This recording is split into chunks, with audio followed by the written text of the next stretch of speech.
yra kovo 29 diena ir mes vykstame į itin įdomų muziejų. Tai yra vadinamasis retro technikos muziejus, tačiau šį kartą jau Lietuvoje.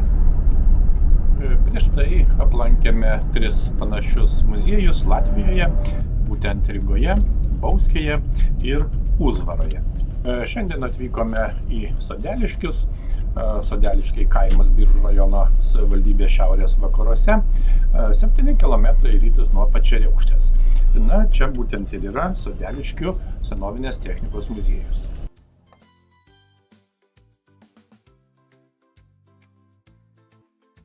Taip, šiandien yra kovo 29 diena, atvykome į labai įdomų muziejų, tai yra Sodeliškių dvaro senovinės technikos muziejus. Ir čia galima pamatyti pačios įvairiausios technikos, tiek prieškarinės, tiek sovietinės, tiek naujesnių laikų, pačios įvairiausios, lengvieji automobiliai, traktoriai, pati įvairiausia technika, specialios paskirties žinoma technika, dviračiai, motociklai, mokykliniai dalykai. Žodžiu, labai įdomu ir tikrai verta aplankyti ir pasižiūrėti.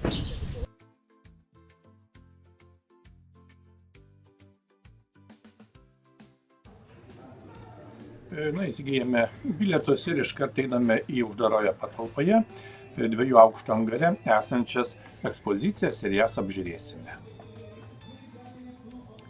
Muziejuje galima pamatyti traktorių raidą, nuo garo traktorių vadinamų lokomobiliais iki senovinių traktorių, autobusų, sunkvežimių, kaip jau minėjome, specialios paskirties technikos.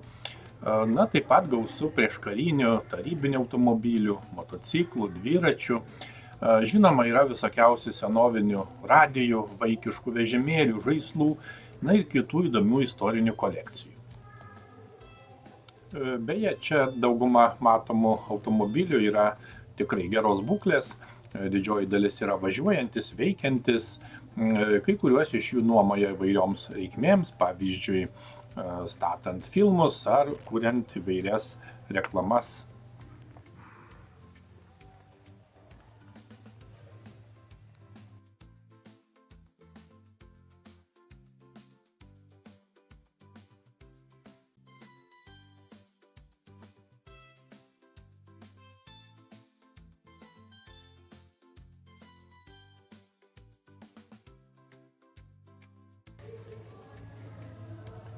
Kaip jau minėjome, muziejus yra įsikūręs Sodeliškiuose, Biržų rajone ir priklauso Sodeliškių dvaro sodybai. Taip pat svarbu pasakyti, kad būtent iš šio muziejaus buvo panaudota apie 10 transporto priemonių, filmuojant serialą Černobylis. O iš viso šiame muziejuje yra daugiau negu 300 technikos eksponatų.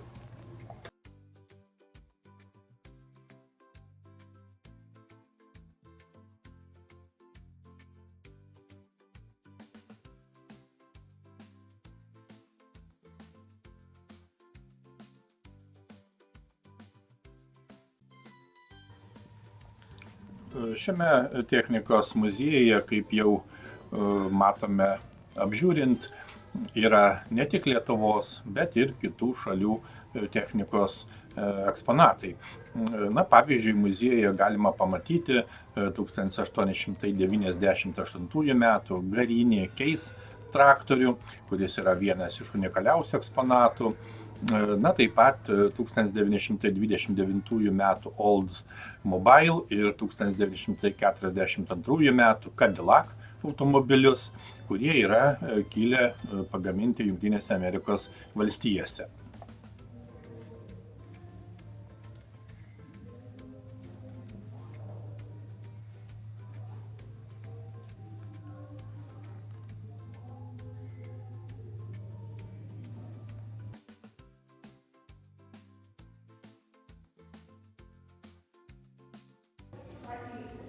Vienas pirmųjų muziejaus eksponatų buvo įsigytas ir atnaujintas 1929 metų amerikiečių gamintojo Oldsmobile automobilis Model Landau Sedan Deluxe. Na tai 4 durų, 3,2 litro benzininis automobilis, kuris priskiriamas prie prabangių to meto automobilių.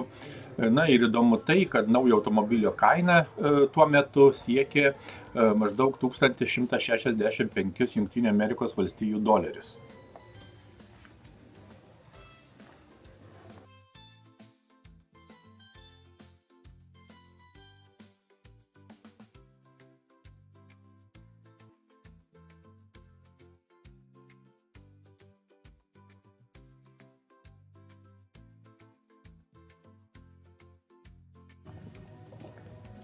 Apžiūrėję pirmajame aukšte esančius automobilius, kylame į antrąjį aukštą, kuriame taip pat gausu įvairių eksponatų. Bandysime viską apžiūrėti.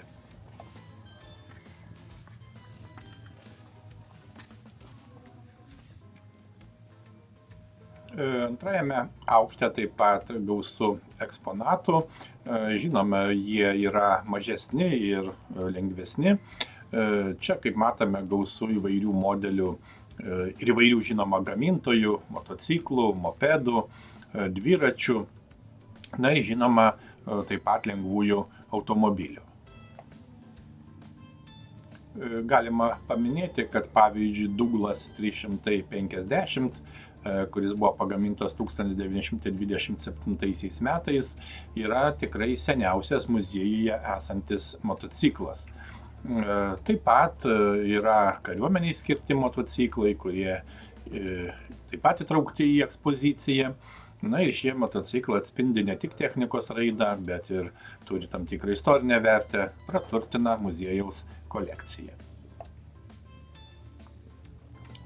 Taip pat čia galima pamatyti ir ukrainietiškus motociklus, yra ne vienas jų modelis.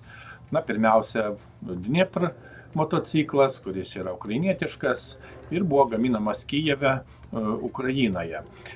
Jis naudojamas nuo 1967 metų. Apskritai motociklai Kijeve buvo gaminami nuo 1946 metų.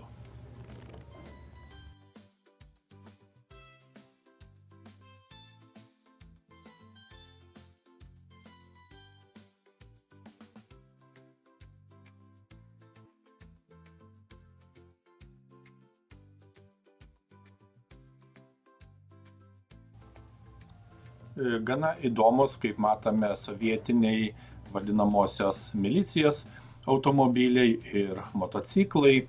Na ir yra tikrai itin simboliška, bet jie buvo nudažyti mėlyna ir geltona spalvomis. Taip pat, kaip matome, čia yra įvairių modelių, sovietinių laikų gamybos, Žiguli ir Moskvič modelio automobilių.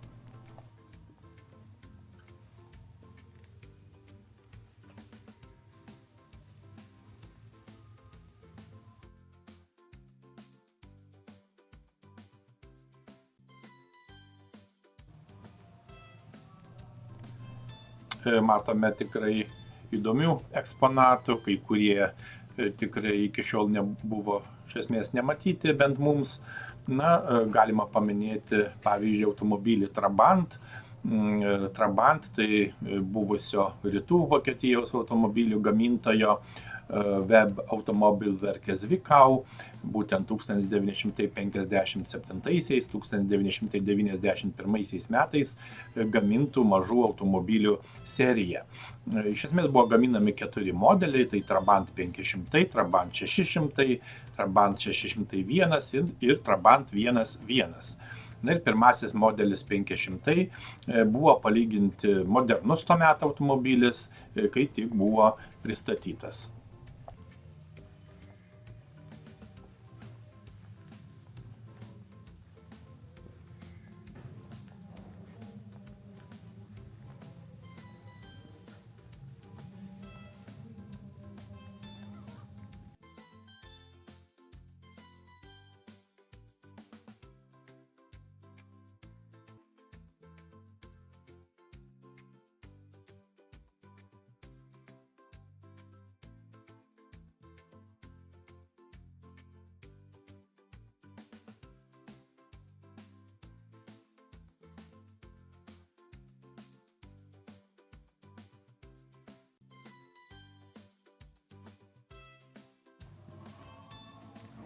Muziejuje, kaip matome, be technikos, automobilių, gausu ir su švietimu susijusių dalykų. Tai vairūs vaikiški žaidimai, mokykliniai reikmenys, mokyklinis inventorius, mokyklinės sovietinio laikotarpio uniformos ir panašiai. Na, tikrai gana nostalgiška. Žinoma, nepraleidome galimybės pasėdėti viename iš mokyklinių suolų.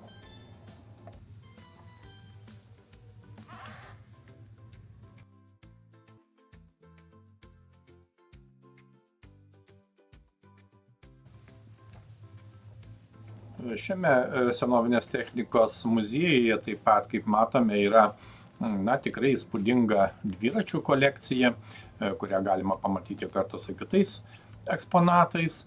Nors daug informacijos, detalių apie konkrečius dviračių modelius, jų skaičių nėra pateikta, tačiau kolekcija yra viena iš muziejaus pritraukiančių dalių.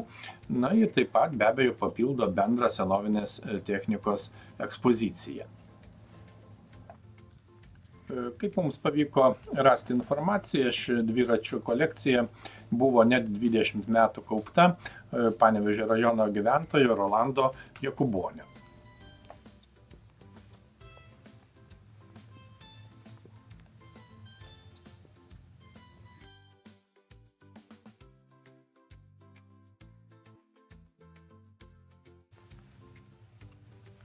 Išties gausi dviračių ir motociklų kolekcija. Kaip matome, dviračiai sustatyti abiejose salės pusėse. Ir kaip jau matėme, čia taip pat yra vienintelė restauruota milicijos Volga Baltijos šalyse.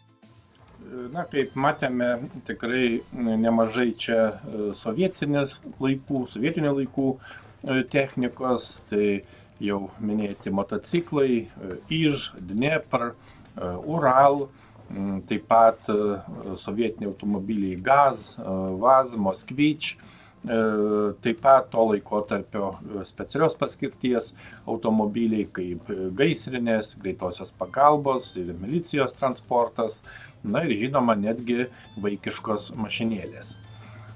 Taip pat tikrai gausu lentynose išdėliotų įvairių aparatų, radijų. Taip žinoma galim matyti ir karo laikų palikimą nuo aprangos iki įvairiausių sprogmenų.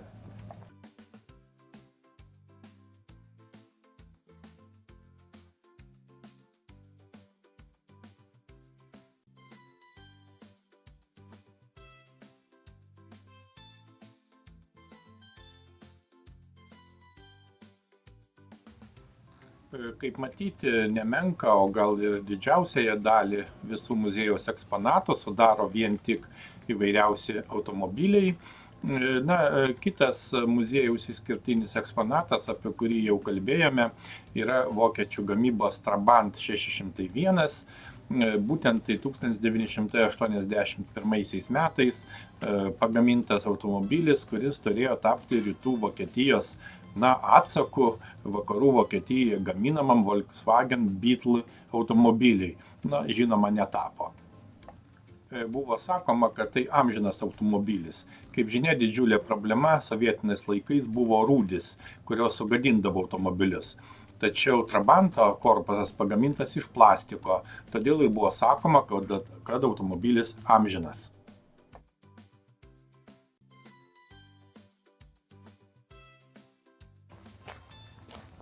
Apžiūrėję viduje esančias ekspozicijas, tęsėme pažintį, keliaujame toliau, nes lauke taip pat gausu įvairių eksponatų. Čia kaip tik matome 40 metų senumo mokyklinį autobusą International, kuris tikrai ilgas, ilgesnis net už mūsų akiai įprastą turistinį 50 vietų autobusą. Taip pat, ką tik praėjome įdomų traktorių, tai garinis traktorius Case, pagamintas 1909 metais, ir yra laikomas vienu iš nedaugelio veikiančių tokio tipo traktorių Baltijos šalyse.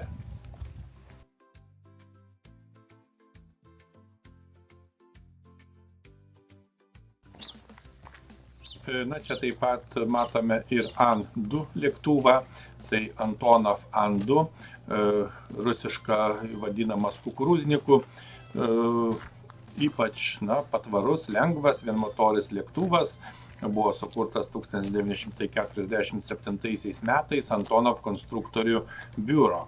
Ir jis daugiausia buvo naudojamas lengviems kroviniams vežti, žemės ūkio darbams, parašiutiniams šuoliams. Lėktuvas gali skraidinti iki 12 keleivių.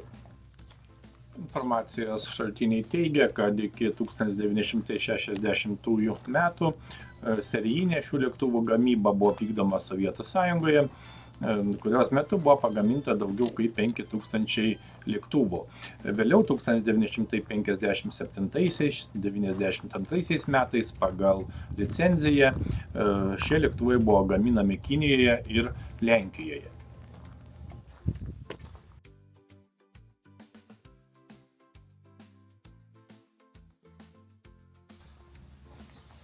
Apžiūrime ir senovinį malūną, kuris čia taip pat yra.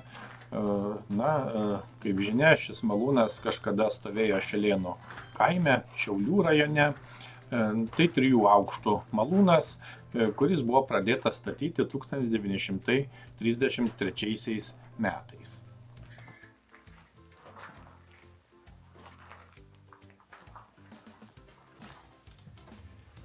Malūnas pradėjo veikti 1935 metais, taip pat veikė ir karo laikotarpiu, o pasibaigus Antrajam pasauliniam karui sovietų valdžia malūną žinoma nacionalizavo. Tačiau vienaip ar kitaip malūnas buvo modernizuojamas ir veikė iki 2007 metų. 2014 metais šį malūną nupirko šio muziejaus savininkai ir perkelė į Sodeliškius.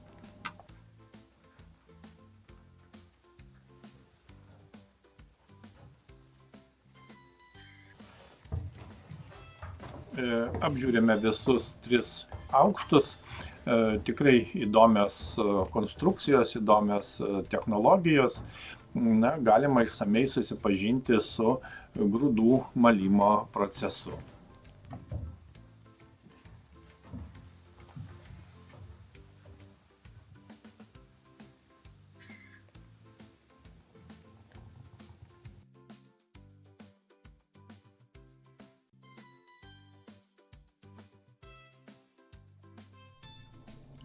Kita istoriškai reikšminga yra traktorių kolekcija.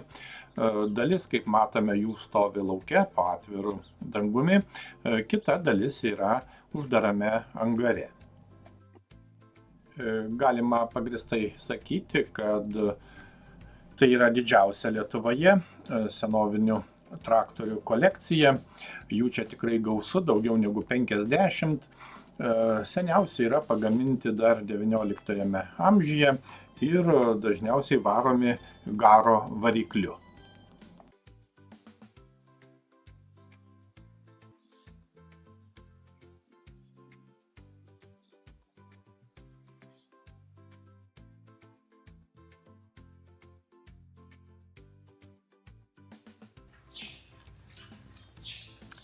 Įdomu tai, kad net 3 tokie traktoriai yra važiuojantis, būtent tie, kurių variklis varomas garais.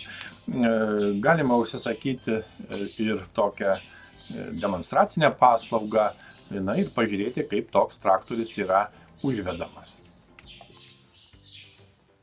Ši kolekcija atspindi traktorių evoliuciją nuo pirmųjų garo traktorių iki šiuolaikinių modelių. Na, tarp jų yra tokių unikalių eksponatų, kaip 1898 metais pagamintas garinis Case traktorius, apie kurį jau sakėme, taip pat 1914 metais Port Huron ir 1916 metais Case garinis traktorius. Na, čia taip pat yra ir pirmasis lietuvių gamybos savaeigis traktorius pagamintas Garliavos Gamegos gamykloje. Pravartu patikslinti, kad būtent tokių lietuviškų traktorių buvo pagaminta nedaug, maždaug 15 vienetų.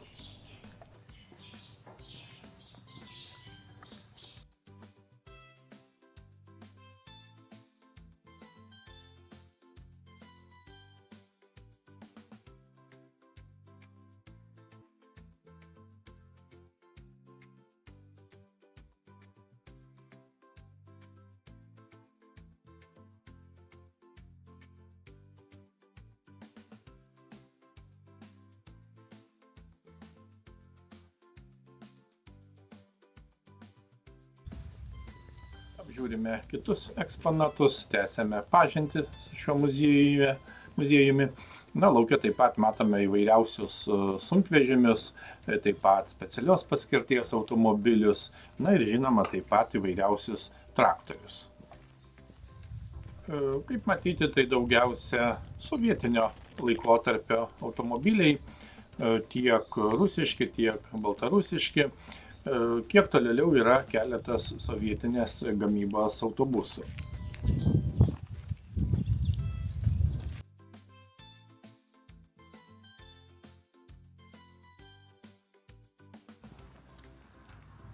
Taip pat galima pamatyti ir keletą buvusių karinės paskirties automobilių. Žinoma, jų būklė yra gana prasta, tačiau apžiūrėti bet kuriuo atveju yra įdomu.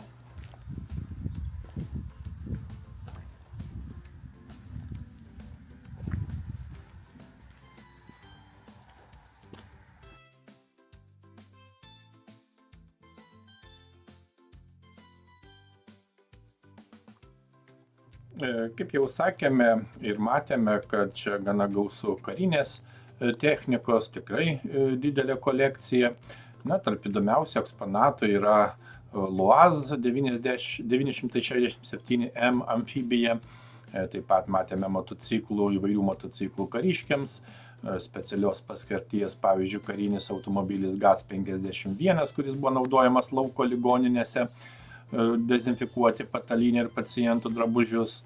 Na, atskira parodos dalis skirta sovietų milicijos transportui ir atributikai. Na ir kaip taip pat matėme, muziejuje sukaupta didelė žaislų kolekcija, kurioje taip pat gausu karinės tematikos žaislų. Na, čia netoliese taip pat yra dar vienas gana didelis angaras, kuriame laikomi įvairūs automobiliai, na ir ypač tie, kurie yra restauruojami arba laukia restauracijos.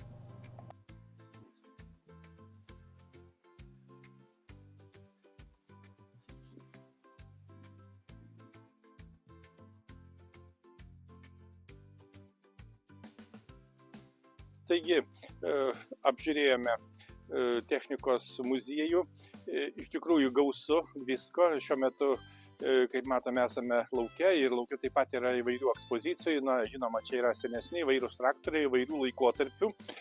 Na ir taip pat dar yra dirbtuvės, kurios taip pat ten nepatekome, bet kaip matome, ten irgi pilna pristatyta įvairiausios technikos.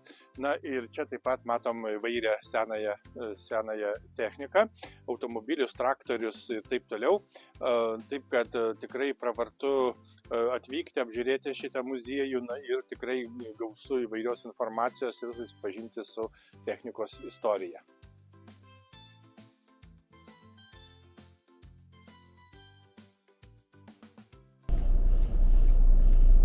Dar keletas žodžių apie muziejų pabaigai. Muziejus yra maždaug 13 km nuo Biržų, kairėje kelio Biržai Sodeliškiai pusėje. Muziejus priklauso, kaip jau minėjome, Sodeliškių dvaro sodybos kompleksui. Na ir šis muziejus buvo atidarytas 2018 metais. Muziejus yra ne tik eksponatų paroda, bet ir edukacinė erdvė. Čia galima pamatyti, kaip veikia arba veikia senovinė technika.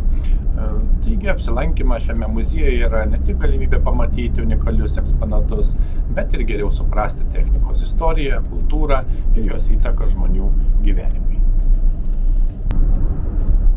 Pažintinės kelionės yra ne tik malonus laiko praleidimo būdas, bet ir puikia galimybė mokytis, pažinti ir atrasti naujus dalykus bei patirtis. Keliaudami esame priversti stebėti, klausytis ir jausti dabarties akimirką. Tad iki kitų įdomių kelionių.